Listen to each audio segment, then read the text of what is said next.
Ang Pilipinas ngayon.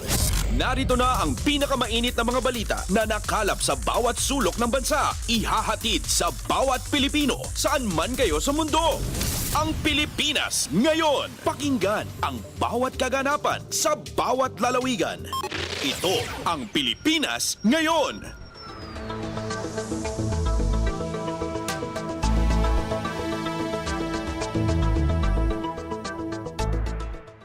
Magandang araw po sa ating mga tagapakinig. Welcome po ulit sa ating programang Ang Pilipinas Ngayon.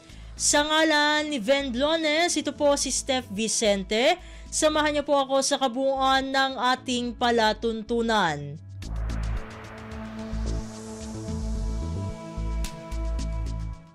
Tulad ng dati, mapakikinggan po ang ulat ng ating mga kapatid na himpilan sa probinsya, ang ating mga segmentong balitang negosyo at kalakalan, balitang sports at balitang artista, maging ang ilan sa mga pangunahing balita mula dito sa ating bansa. Yan po sa kabuuan ng ating palatuntunan, ang Pilipinas Ngayon. Kumpleto, detalyadong balitaan, di papahuli sa mahahalagang kaganapan. Kamustahin ang inang bayan, ang Pilipinas ngayon.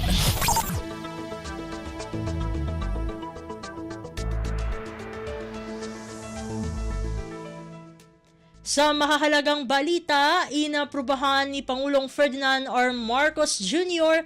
ang 2024 National Security Strategy. Ito ang nakikitang magpapalakas sa kakayahan ng Pilipinas sa iba't ibang hamon sa seguridad sa bansa. Sinusuportahan ng NSS ang National Security Policy for 2023 to 2028 ng administrasyon. Balangkas ito ng 53 strategic directions at 393 actionable steps para proteksyonan ang soberanya ng Pilipinas, kapakanan ng mga mamayan at pagsusulong ng kapayapaan at pagkakaisa. Pasada ng mga balita mula sa Pilipinas para sa mga Pilipino saan man sa mundo. Ang Pilipinas ngayon.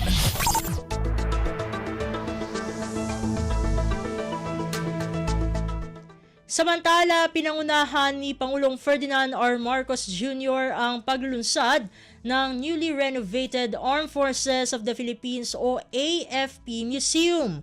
Malapit nang maging bukas sa publiko ang naturang museo.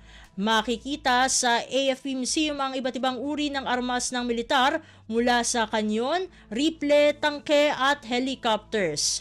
Kabilang sa makikita ang US M2 105mm howitzer, A37mm Japanese anti-tank gun, 106mm US recoilless cannon, Huey helicopter, MD-500 attack helicopter, US M41 light tank at vintage presidential troop review vehicle.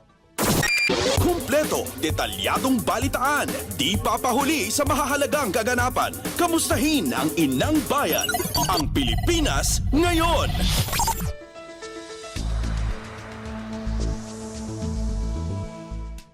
Sa iba pang mga balita, Department of Social Welfare and Development o DSWD hinikayat na magboluntaryo at magbigay ng pagkain kaugnay sa pagbubukas ng kauna-unahang food bank na walang gutom kitchen. Bukod sa donasyon ng pagkain, maaari ring tumulong sa pamagitan ng pagluluto o paghanda ng pagkain sa walang gutom kitchen.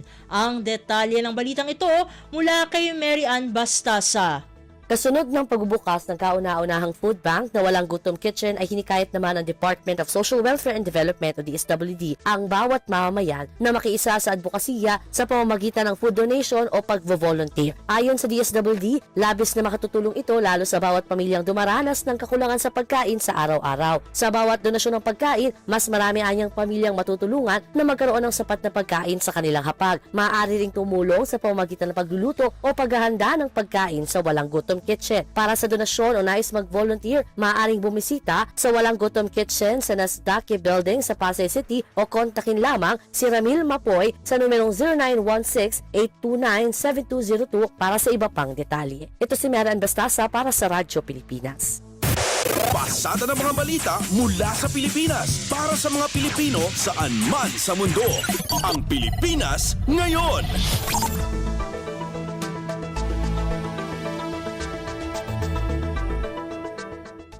Sa iba pang mga ulat, magbebenta ang Department of Agriculture o DA ng mas masustansya at mas murang bigas na sulit at Nutri-Rice sa taong 2025. Ayon kay Agriculture Secretary Francisco Tiu Laurel Jr., ititinda ito sa mga kadiwa ng Pangulo o KNP store para mabili ng mga Pilipino sa abot kayang halaga. Ang sulit rice ay 100% broken o sira pero maputing uri.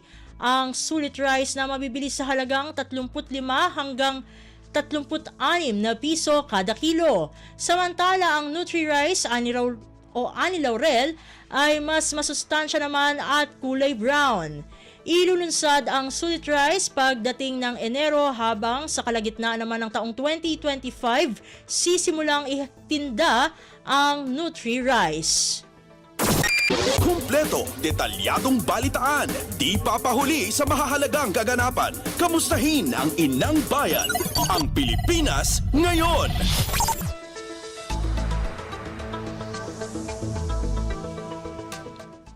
Sa iba pang mga balita, Super Committee o Quinta Committee sa Kamara tututukan ng problema sa kuryente matapos tutukan ng problema sa pagkain upang mahanapan ng solusyon.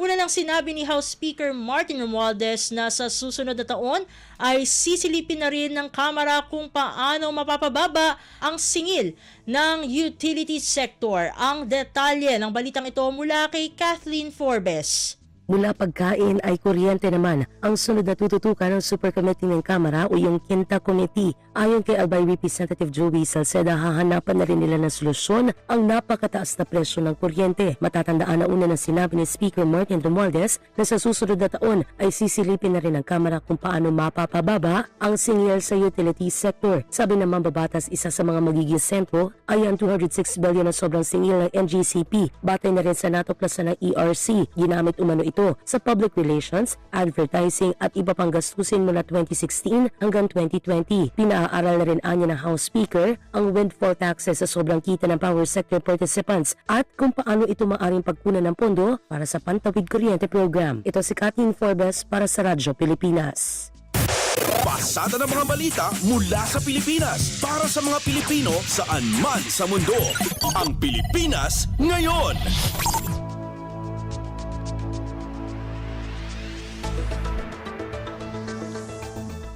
Sa iba pang mga ulat, mambabatas sa nawagan sa Department of Trade and Industry o DTI na tinaking walang magsasamantala sa presyo ng mga pagkain na ihahain para sa Noche Buena. Partikular na pinasisiguro na hindi maaabuso ang presyo ng mga pagkain tulad ng keso, macaroni, spaghetti, fruit cocktail, all-purpose cream, hamon at iba pa. Ang detalye ng balitang ito mula kay Nympha Asuncion.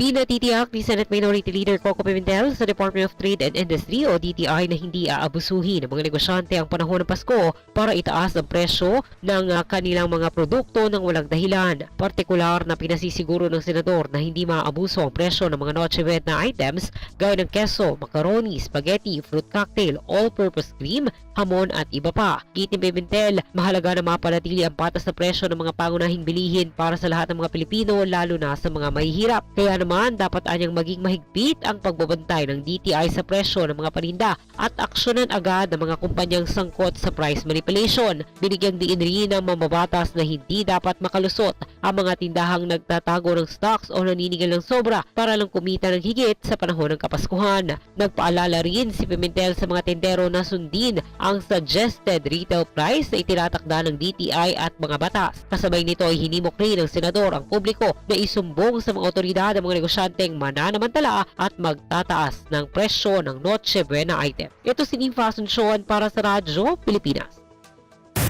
Pasada ng mga balita mula sa Pilipinas para sa mga Pilipino saan man sa mundo. Ang Pilipinas ngayon.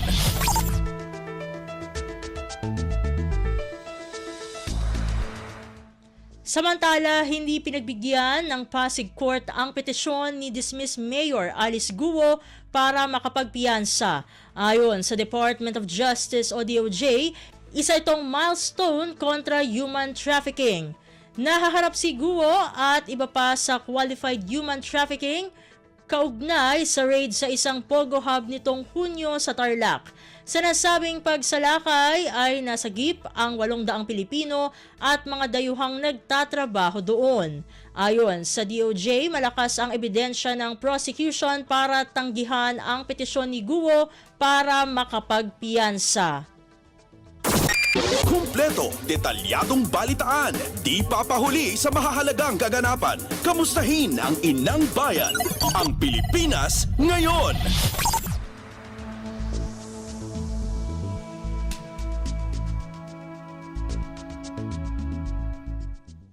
Sa iba pang mga balita, ipinagmalaki naman ng Philippine National Police o PNP ang matagumpay na bloodless o walang dumanak na dugo na anti-illegal drug campaign nito sa ilalim ng administrasyon ni Pangulong Ferdinand R. Marcos Jr.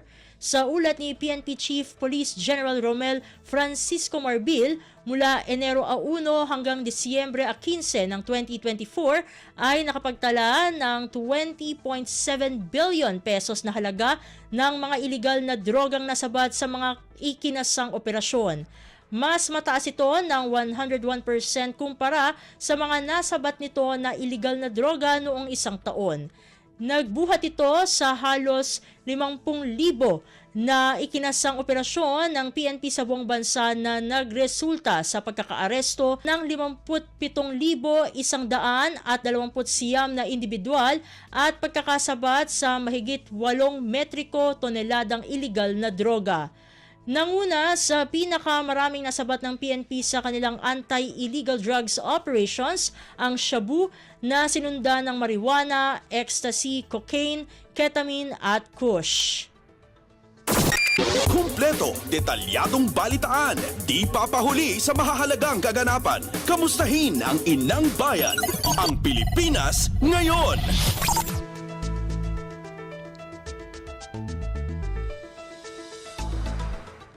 Samantala, itinuturing na fake news ng Philippine National Police o PNP ang kumakalat na memorandum sa social media na nagsasaad na umano ay pagkansela sa pamahagi ng Service Recognition Incentive o SRI ng mga pulis para sa taong 2024. Ayon sa PNP, kasalukuyang pinoproseso ng PNP Finance Service ang SRI ng mga pulis, katuwang ang Directorate for Personnel and Records Management o DPRM upang maipamahagi na ito agad sa mga kwalipikadong tauhan ng PNP. Sa inilabas na pahayag ng PNP Public Information Office o PIO, magsisilbing gabay ng Directorate for Controllership ang fiscal directive na inaprubahan ni PNP Chief Police General Romel Francisco Marbil para sa maayos na pagpapalabas ng pondo. Pinag-iingat ng PNP ang mga tauhan nito at ang publiko na maging mapanuri at maingat sa mga dokumentong kumakalat online na layuning sirain ang integridad ng kanilang organisasyon. Kasunod nito ay pinag-utos ni Marbil ang malalimang investigasyon sa usapin upang tukuyin at papanagutin ang sinumang nagpapakalat ng maling impormasyon. Pasada ng mga balita mula sa Pilipinas para sa mga Pilipino saan man sa mundo. Ang Pilipinas ngayon.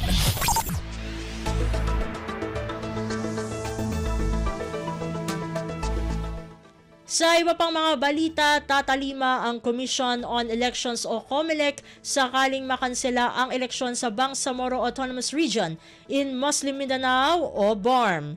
Ito'y matapos aprubahan ng Kamara sa huling pagbasa ang kanselasyon ng BARM elections. Ayon kay COMELEC spokesperson, Director John Rex Laudianco, kahit may sa batas ang kanselasyon ng BARM elections, magpapatuloy pa rin sila sa kanilang paghahanda sakaling matuloy pa rin ang halalan.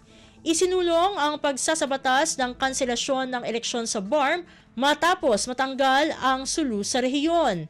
Dahil dito, nabawasan ng 7 ang dapat aniyay 80 miyembro ng parlamento na ihahalal sa eleksyon 2025. Kumpleto, detalyadong balitaan, di papahuli sa mahahalagang kaganapan. Kamustahin ang inang bayan, ang Pilipinas ngayon.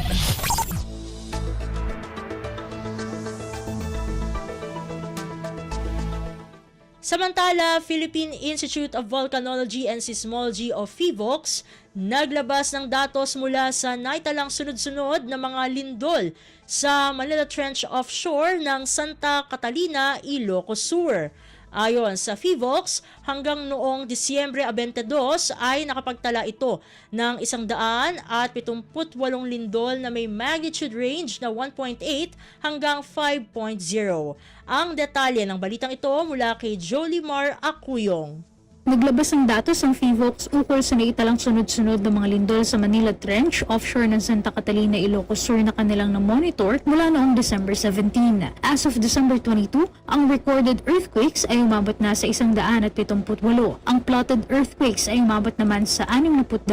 Ngunit dalawa lamang ang felt o naramdaman sa mga ito na may magnitude range na 1.8 hanggang 5. Ang recorded ay tumutukoy sa lindol na nasukat ng isang seismic station. Samantala ang plotted ay tumutukoy sa nasukat at nalocate ng 3 o higit pang seismic stations. Ang pinakamaraming naitalang recorded at plotted earthquakes ay noong December 19 hanggang 20. Ngunit ayon sa PHIVOLCS ay bumaba na ang bilang ng mga ito sa nakalipas na 2 araw. Para sa iba pang listahan ng mga impormasyon ukol sa lindol, bisitahin lamang ang website at official Facebook page ng DOST PHIVOLCS. Mula RP3 Alert, ito si Jolimar Acuyong para sa Radyo Pilipinas. Pasada ng mga balita mula sa Pilipinas para sa mga Pilipino saan man sa mundo. Ang Pilipinas ngayon.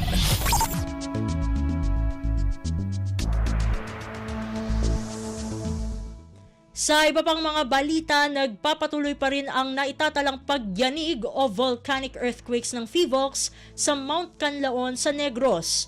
Batay sa update ng PHIVOLCS, mayroong 15 volcanic earthquakes o pagyanig na naitala sa bulkan sa nakalipas na 24 oras. Nasa 7,198 na tonelada rin ang asupre o sulfur dioxide ang ibinuga ng bulkan. Maging ang pamamaga ng bulkan ay nagpapatuloy. Sa kasalukuyan, nakataas pa rin sa Alert Level 3 sa bulkan kung saan pinalilikas ang mga nakapaloob sa 6-kilometer radius mula sa tuktok ng bulkan. Kumpleto, detalyadong balitaan, di papahuli sa mahahalagang kaganapan. Kamustahin ang inang bayan, ang Pilipinas ngayon.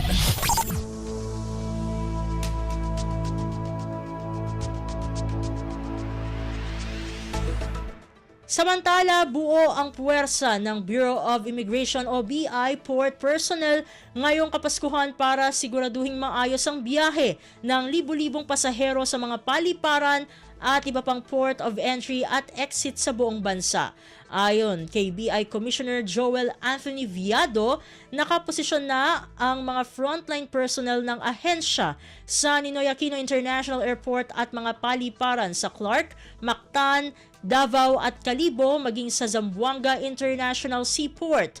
Simula Disyembre 15 hanggang Enero 15, ipatutupad ng BI ang pagbabawal sa leave sa lahat ng mga port personnel nito upang matiyak na sapat ang kanilang mga tauhan sa kasagsagan ng holiday rush. Ayon pa kay Viado, nakaposisyon na rin ang mahigit 30 karagdagang BI officers upang tumulong sa frontline operations habang nakapwesto na rin ang mobile counters para mapabilis ang proseso ng mga pasahero. Inaasahan ng BI na dadagsa ang halos sa 110,000 biyahero ngayong holiday season. Pasada ng mga balita mula sa Pilipinas para sa mga Pilipino saan man sa mundo. Ang Pilipinas ngayon.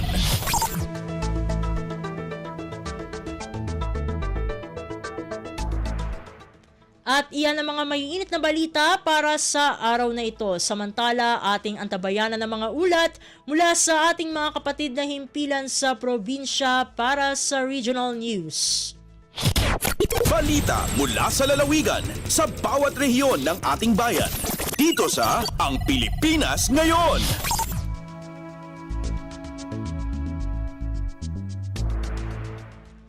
Narito na ang bugso ng ating mga regional news. Dumako muna tayo sa rehiyon ng Luzon.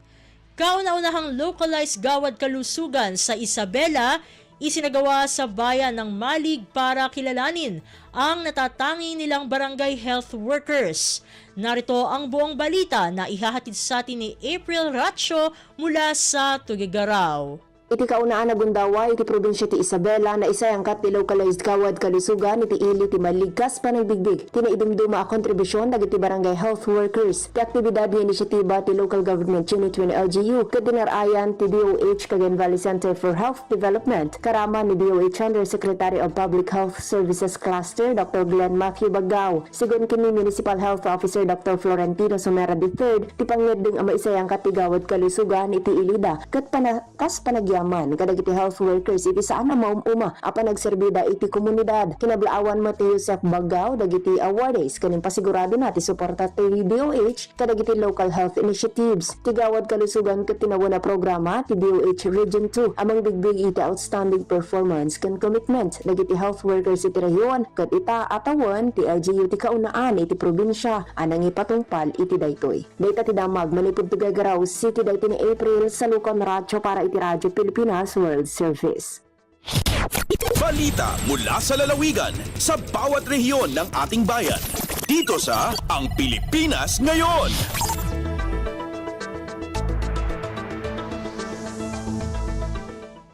Inyong napakinggan ang ulat ni April Ratio mula sa Tuguegarao. Dakoy naman natin ang Baguio City. Baguio City hindi saklaw ang mga issue ng ancestral claims ayon sa Korte Suprema. Ang kabuang ulat ihahatid sa atin ni Jong Munar. Pinasingkedan iti Korte Suprema a may laksid iti siyudad ti Baguio kadagiti ancestral claims iti Republic Act No. 8371 wenno iti Indigenous Peoples Rights Act of 1997.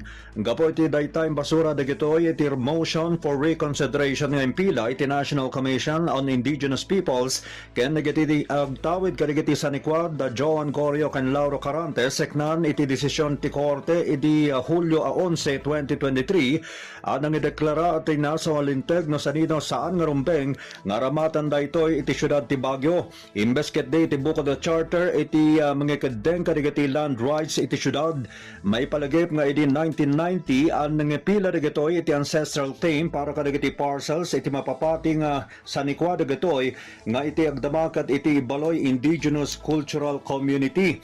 Pinatkan mat daytoy ti NCIP ken nangipayulog da matlang iti certificates of land titles. No pay kastayng patang iti Korte Suprema at iti syudad ti Baguio ket sana Karaman iti April of 1997 gapota na ideklara daytoy kas town site reservation. Manipod iti Radyo Pilipinas Baguio, Jong Munar nang ipadamag para iti Radyo Pilipinas World Service. Balita mula sa lalawigan sa bawat rehiyon ng ating bayan. Dito sa Ang Pilipinas Ngayon.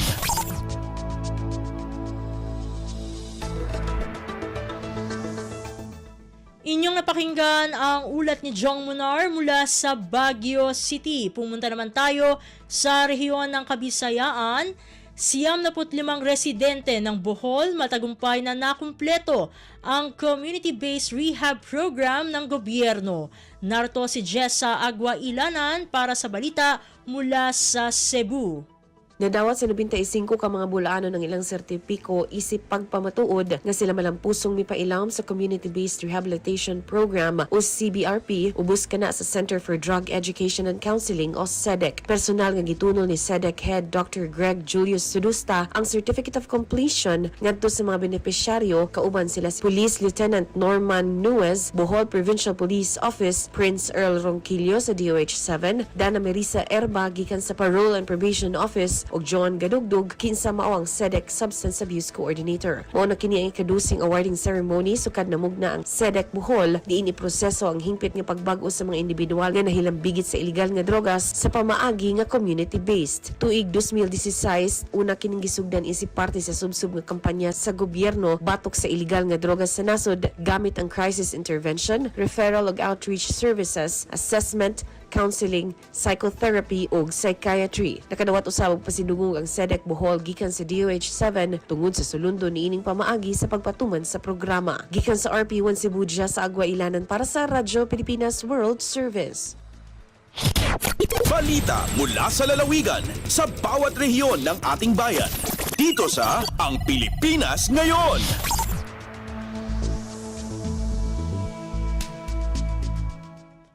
Inyong napakinggan ang ulat ni Jessa Agua Ilanan mula sa Cebu. Dako naman tayo ngayon sa Iloilo. 25 bata sa La Castellana, Negros Occidental, isinailalim sa psychosocial activity. Pakinggan ang kabuang ulat na ihahatid naman sa atin ni Hope Torrechante. Ginpaidalom sa psychosocial activity ang 25 kabata sa La Castellana, Negros Occidental. Ginpangunahan ni Philippine Red Cross volunteer Kimberly Suel ang aktibidad sa sulod sang DSWD Child-Friendly Space sa Don Felix Robles Elementary School Evacuation Camp sa La Castellana, Negros Occidental. Gintudloan ang kabataan kung paano magbasa kang magtumod sang oras nga isa ka pa maagi agud masiguro nga nagapadayon ang pagtuon sang kabataan apisar nga may pila ka bulutuan nga nagsuspende sang face-to-face classes tugas ang paglupok sang Bulkang Kanlaon sang Disyembre 9. Ang psychosocial activities ang hindi lang sa kabataan kundi amuman sa tanan nga internally displaced persons nga nagatuyo nga pasanyugon ang ila pisikal nga ikaayong lawas, mental wellness kag social connections. Mula sa Iloilo, ito si Hope Torrechante para sa Radyo Pilipinas World Service. Balita mula sa lalawigan sa bawat rehiyon ng ating bayan. Dito sa Ang Pilipinas Ngayon.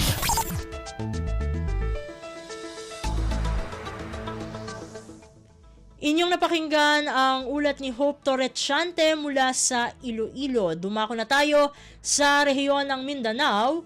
Department of Migrant Workers o DMW, mga ahensya ng pamahalaan at Philippine Recruitment Agency pumirma ng Memorandum of Commitment para sa kapakanan ng mga OFW. Ang detalye ng balita, ihahatid sa atin ni Maselda Salya mula sa Davao. Mipirma og Memorandum of Commitment ang pipila ka mga ahensya sa gobyerno ug mga recruitment agencies kauban ng Department of Migrant Workers Region 11 atong adlong Biyernes, December 20, 2024. Tumong sa mong MOC ang saad nga suporta sa mga ahensya ug recruitment agencies nga isiguro ang proteksyon sa mga OFW ug pamilya niini. Lakip sa partner agency sa DMW ang Public Attorney's Office, di misaad kini nga tabangan ng mga OFW pinaagi sa libreng legal assistance. Giawag usab ni DMW 11 Acting Regional Director Carolina Agdamag ang mga recruitment agencies nga mutuman sa saad o mga guidelines lakip ang regulasyon alang sa mga OFW. Nagpasalamat usab kini sa mga partner agencies sama sa AFP, Commission on Population and Development, Public Attorney's Office ug uban pang ahensya sa gobyerno sa paghatag sa commitment aron proteksyonan ang katungod sa mga Filipino migrant workers. Gikan dinhi sa Radyo Pilipinas Davao, Marcel Mamonda Salya para sa Radyo Pilipinas World Service. Balita mula sa lalawigan sa bawat rehiyon ng ating bayan. Dito sa Ang Pilipinas Ngayon.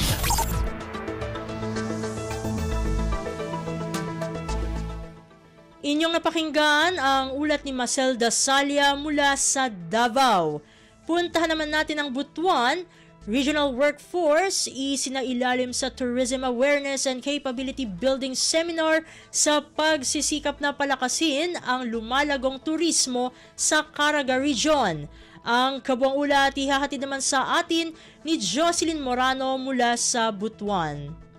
Mga empleyado sa Department of Tourism o DOT Caraga sa pagpanguna ni Regional Director Ebony Dumadag nagpasiugda og Tourism Awareness and Capability Building Seminar para sa tanan niini mga personahe gikan sa nagkadaiyang dibisyon sama sa Admin, Market and Product Development, Tourism Development Planning ug Training and Accreditation Unit. Gikomite sa DOT Caraga nga ma-improve ang kapasidad ug kahibalo sa mga personahe alang sa dekalidad nga panerbisyo. Sigon ni RD Dumadag, ang seminar magsilbing plataporma plataporma aron epektibong maimplementar ang mga programang mamahimong sustainable ug mosentro sa inclusive tourism growth. Base sa talaan sa DOT Caraga, dakong kontribusyon sa pagtubo sa ekonomiya sa rehiyon ang sektor sa turismo nga miresulta sa pagkunhod sa kakabo sa rehiyon. Alayon kini sa datos sa PSA Caraga, diin ang poverty incidence mikunhod og 11% gikan sa 25.9% sa tuig 2021 ngadto na sa 14.9% na lamang sa tuig 2023. Gikan sa RP Butuan, kini si Jocelyn Morano para sa Radyo Pilipinas World Service. Balita mula sa lalawigan sa bawat rehiyon ng ating bayan.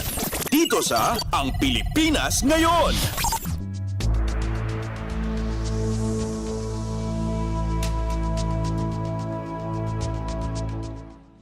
Inyong napakinggan ang ulat ni Jocelyn Morano mula sa Butuan. Dito na nagtatapos ang ating regional news. Narito naman ang ating segmentong Balitang Negosyo at Kalakalan na susundan ng segmentong Balitang Sports Parehas na ihahatid sa atin ng ating kasamang si Leo Magpayo. Lagay ng ekonomiya, kalakalan, negosyo at iba pa. Atin ang alamin dito sa Ang Pilipinas Ngayon. Magandang araw. Narito na po ang Balitang Negosyo at Kalakalan.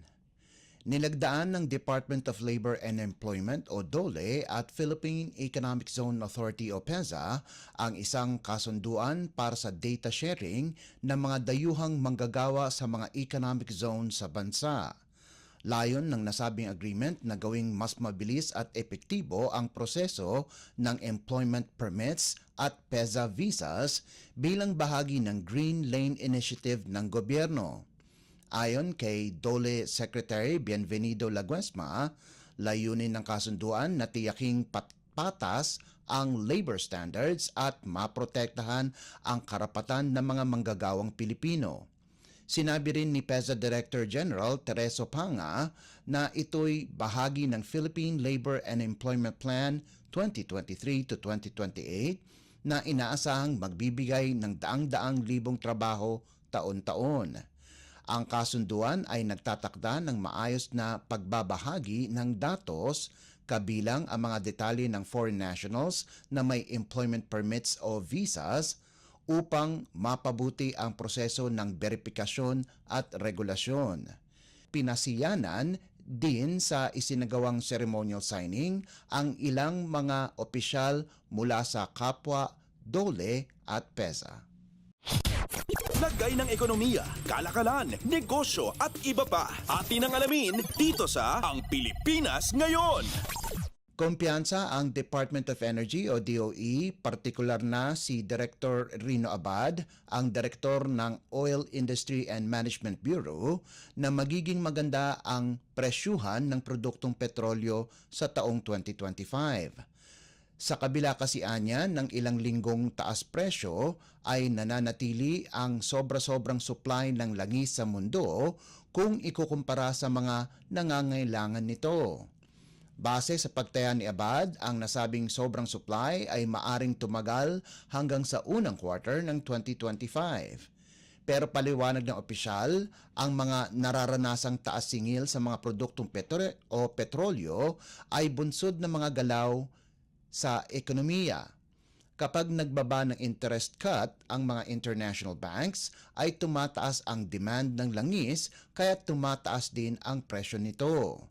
Pagbibigay din ni Abad na sa oras na matigil na ang mga interest movement ng mga bangko ay mararamdaman na ang pagbaba ng presyuhan ng mga produktong petrolyo.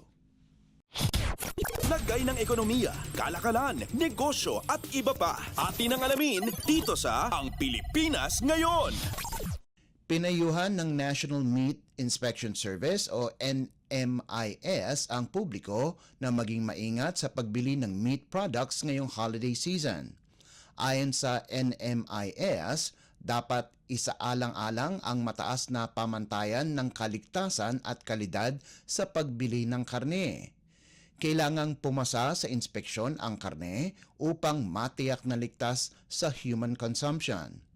Dapat ding malaman ng mamimili kung nagmula ito sa isang accredited meat establishment ng NMIS.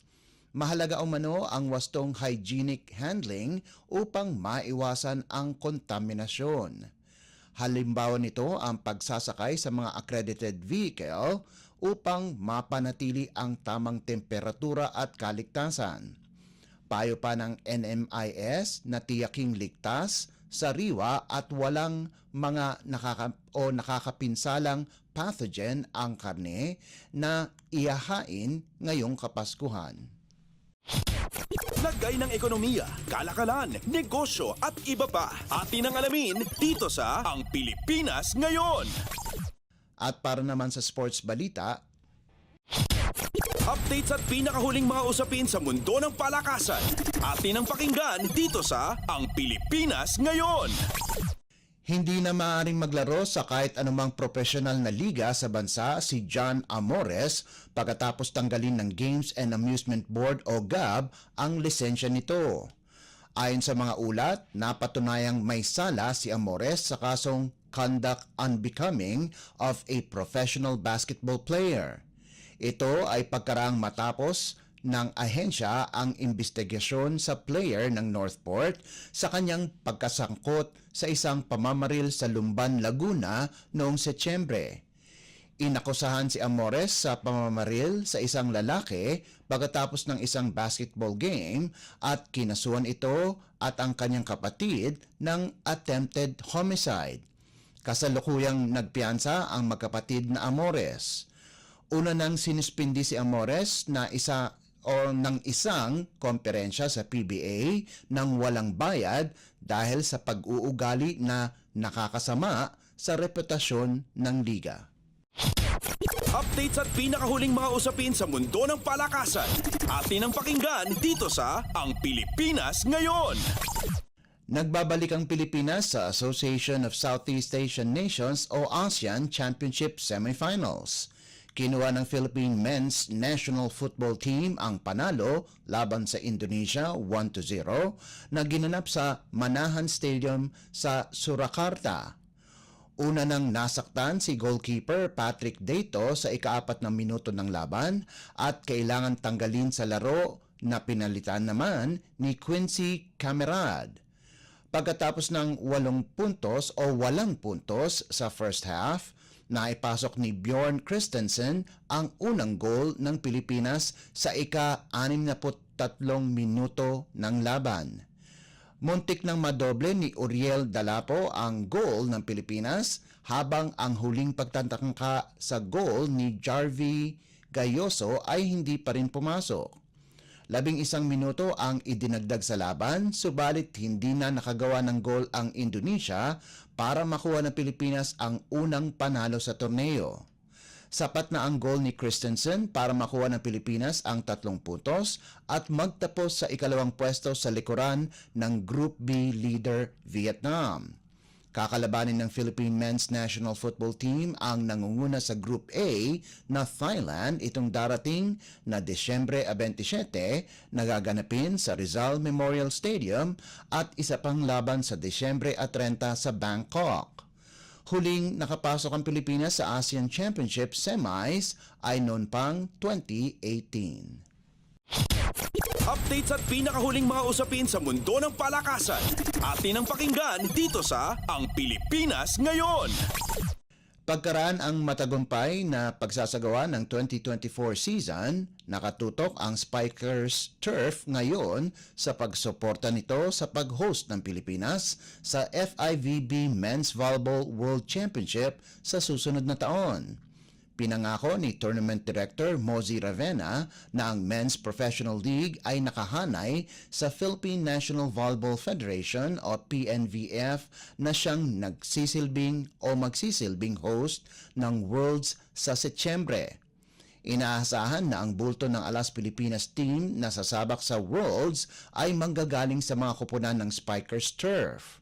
Habang naging makulay ang mga veteranong sina Mark Espejo at Brian Magunas nitong taon, madaming panibagong stars ang nagniningning sa Men's League. Sinimento ni Jude Garcia ng Criss Cross ang pwesto bilang isa sa magagaling na players pagkaraang makuha ang Most Valuable Player Award sa conference at inulit ito sa Invitational. May mga panibagong talento ang lumabas sa liga kasama na si Louie Ramirez ng Signal, Gian Glorioso ng Criss Cross, Sherwin Caritativo ng Savage, Giles Torres ng Savage, CJ Segi ng VNS at Drake Saavedra ng FEU-DN Steel. Lumabas ang kamandag ni Ramirez kahit madaming magagaling na player sa Signal kung saan pinangunahan niya ang koponan na kunin ang ika-8 nilang magkakasunod na kampyonato at pinangalanan pang Finals MVP. Sa kabilang banda, inangat ni Glorioso ang kanyang laro pagkarang mawala si veteran Kim Malabunga na nagkaroon ng injury. Malaki ang impact ng dating Ateneo Blue Eagle kung saan nakuha nito ang first Best Middle Blocker Award.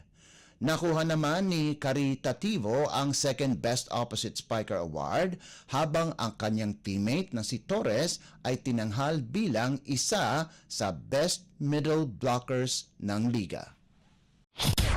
Updates at pinakahuling mga usapin sa mundo ng palakasan. Atin ang pakinggan dito sa Ang Pilipinas Ngayon.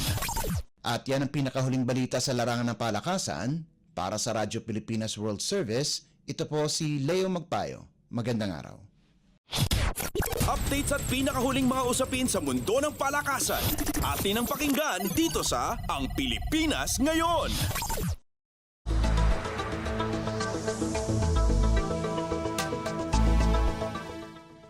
Maraming salamat Leo para sa ating mga segmentong balitang negosyo at kalakalan at balitang sports. Samantala, narito naman ang ating segmentong balitang artista na ihahatid sa atin ng nag-iisang si Mama JT. Ang latest, ang hottest sa showbiz and entertainment. Heto na sa Ang Pilipinas Ngayon.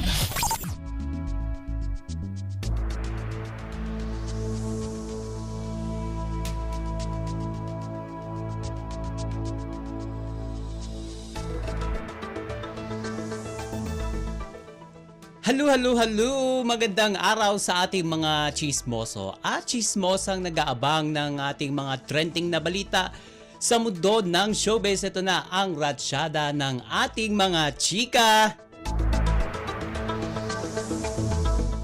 Ito, trending online ang social media break ng OPM singer-songwriter na si Denise Julia.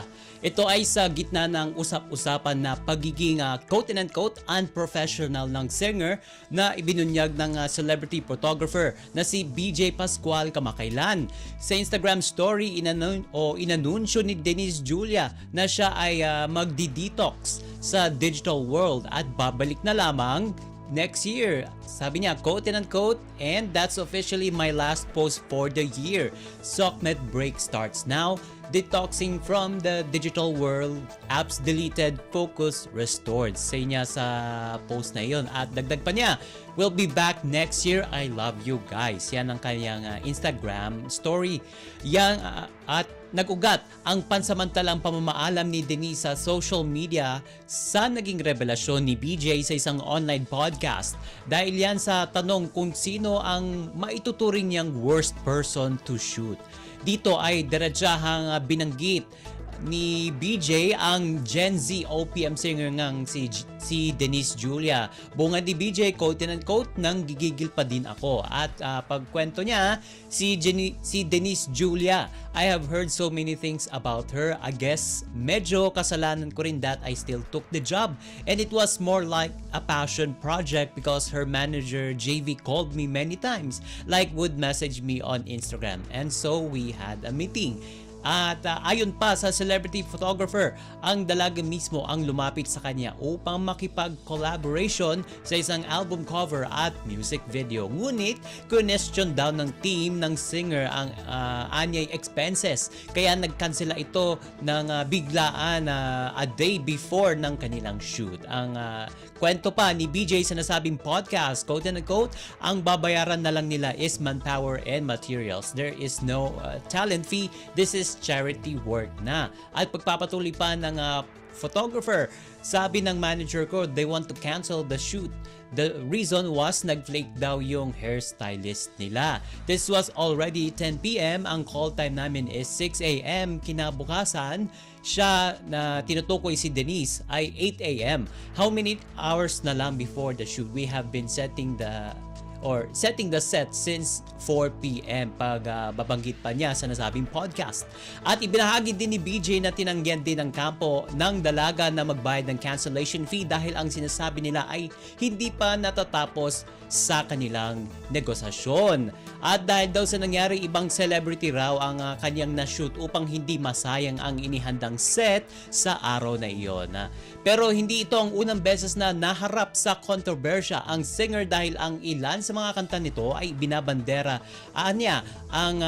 binabandera nito ang sexual objectification at queer baiting sa kanyang musika at ilang pahayag. Ang latest, ang hottest sa showbiz and entertainment. Heto na sa Ang Pilipinas Ngayon.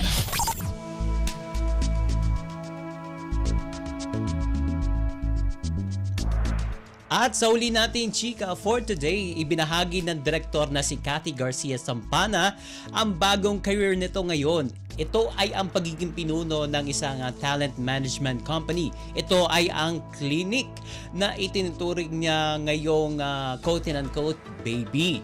At pinasok niya ang mundo ng talent scouting at hunting upang makadiskubre ng mga bagong talent para sa entertainment industry. At isa sa mga pumirma ng kontrata sa nasabing talent management company ay ang sikat na singer at actress na si Frenchie D. Siyempre, nagpasalamat siya dahil pinagkatiwalaan siya na mapasama sa mga pool of talents ng naturang management company na pinamumunuan ni Direk Cathy.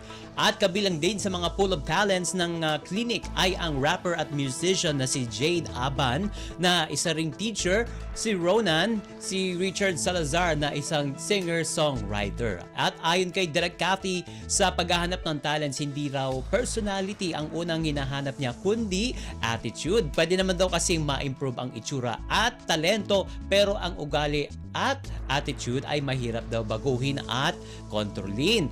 Say pa ni Direk Cathy, ang pinakaayaw niya sa mga nakakatrabaho ay yung hindi nakikinig daw at laging late sa shooting. At nasasayang daw kasi ang oras ng lahat ng involved sa production kapag may pasaway na artista. At syempre naikwento rin, naisegue na rin ng box office director na si Cathy Garcia Sampana ang isang hindi niya malilimutang tagpo noong nagsisimula pa lamang ang love team ng dating magkasintahan in real life na sina Catherine Bernardo at Daniel Padilla. Ibinahagi rin ng director kung paano niya pinagsabihan at quote-unquote pinaghiwalay ang ex-couple na sina Catherine at Daniel nang una niyang ma-meet ang mga ito sa story ko ng seryeng Got to Believe.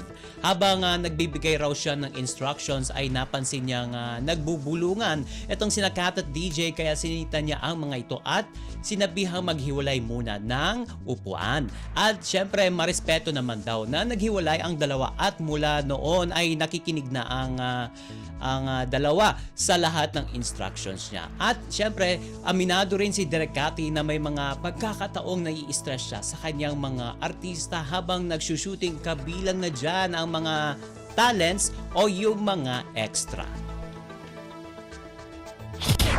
Ang latest, ang hottest sa showbiz and entertainment. Heto na sa Ang Pilipinas Ngayon.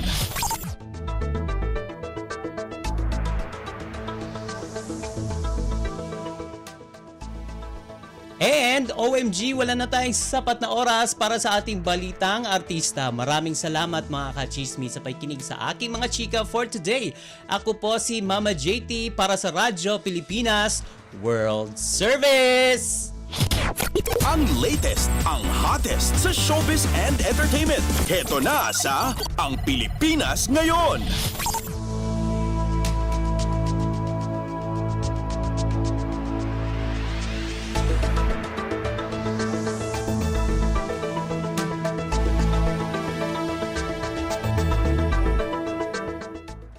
At yan ang naging kabuuan ng ating programa para sa araw na ito. Samantala, magpapasalamat muna tayo sa ating mga nakasama sa ating transmitter site sa Tinang. Sa studio, kasama natin si Milo Jonella, Susan Aison at Anthony Pimentel. Pinasasalamatan din natin ang ating executive producer para sa araw na ito na si Jerome Toledo. Salamat din sa mga naghatid ng mga ulat mula sa Kamaynilaan at mga probinsya, pati na rin ang naghatid sa atin ng mga segmentong balitang negosyo at kalakalan at balitang sports na si Leo Magpayo at ng segmentong balitang artista na si Mama JT. Syempre, maraming salamat sa ating station manager na si Mr. Ray Sampang. Maraming salamat po hanggang sa susunod na edisyon ng ating palatuntunan. Huwag kalimutang mag-like, mag-follow at mag-subscribe na sa mga social media account o page ng Radyo Pilipinas World Service upang maging laging updated sa mga mahahalagang balita. Sa ngalan ni Ven Blones, ito po si Steph Vicente. Mabuhay po tayong mga Pilipino. At yan ang Pilipinas Ngayon. Muling samahan si Ben Blones sa parehong oras at alamin ang pinakahuling mga kaganapan at balita saan man kayo naroon. Ang Pilipinas Ngayon!